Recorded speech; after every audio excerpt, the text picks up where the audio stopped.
निशा अब उस रहस्यमय झील के बारे में और भी अधिक जानने के लिए उत्सुक हो गई है। उसे लगता है कि वह भूतों की दुनिया को खोलकर इस रहस्य को हल कर सकती है।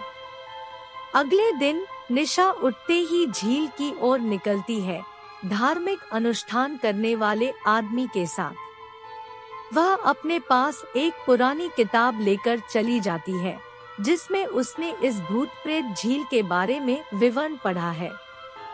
वे दोनों झील के किनारे रुकते हैं और निशा उस पुरानी किताब के पन्नों को जांचती है। उसे पता चलता है कि झील पर कई पुराने किस्से और लोकगाथाएं भी चर्चित हैं, जो भूतों और प्रेतों के बारे में हैं। यह भूतों की उपस्थिति और उनकी क्रियाएं स्पष्ट करती है और निशा को नए संकेत और सभी विचारों को संकल्पित करने की आवश्यकता महसूस होती है। तभी एक गहरी घनता से ध्वनि उठती है, जैसे कि कोई अदृश्य शक्ति झील से उभर रही हो। निशा और आदमी चकित हो जाते हैं और वहां जाने का फैसला करते हैं। धीरे धीरे वे दोनों झील के बीच की ओर बढ़ते हैं, अपने आप को भूतों की दुनिया के अंदर पहुंचते हुए। ध्वनि और अनूठी आभा सहित निशा विचारती है कि क्या यह वास्तव में हो रहा है या उसका दिमाग उसे धोखा दे रहा है। उसे विचार आता है कि शायद झील की आत्मा उसके साथ खिलवाड़ कर रही हो और उसे आवाजें सुनाकर डरा रही हो, या फिर शायद यह सिर्फ मानसिक विपरीत छवि है जो उसे विचित्र और भयानक सामग्री से भर देती है। निशा का मन वही लोगों के प्रति आकर्षण महसूस करता है जो भूत प्रेत झील के अस्तित्व पर संदेह करते हैं, और वह उनकी पहचान करने और सत्यता को साबित करने के लिए उठती है।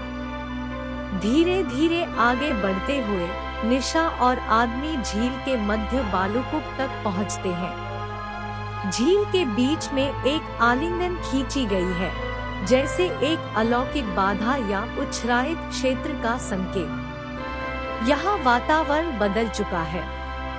ध्वनियों का संग्रह यहाँ अद्भुत होता है। झील की सतह से ऊपर ऊंचाई पर एक आलोकित प्रकाश चमक रहा है।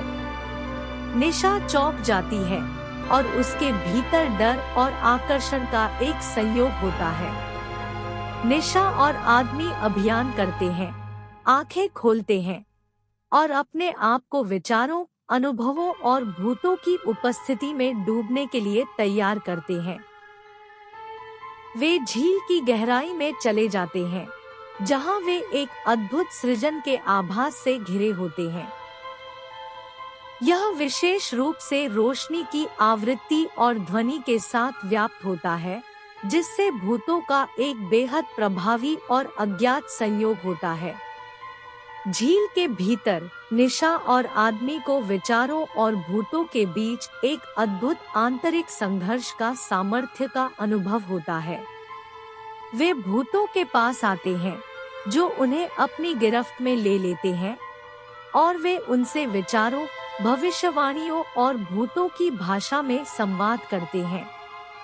यह एक आध्यात्मिक अनुभव होता है, जिससे निशा को उस अदृश्य दुनिया की वास्तविकता का एहसास होता है। उसे यह महसूस होता है कि वह भूतों की दुनिया में खो चुकी है, जो उसे अपनी प्राकृतिक अवस्था में उत्पन्न करती है। कई घंटे बिताने के बाद निशा और आदमी झील से बाहर निकलते हैं, भूतों की उपस्थिति के बारे में एक नई प्रकाश लेकर। वे आश्चर्यचकित हैं, जिस तरह से यह अनुभव उनके जीवन में नया आयाम देता है। इसके साथ वे झील के रहस्य के बारे में और अधिक जानने के लिए प्रयासरत होते हैं, जो उन्हें अगले अध्याय में ले जाएगा।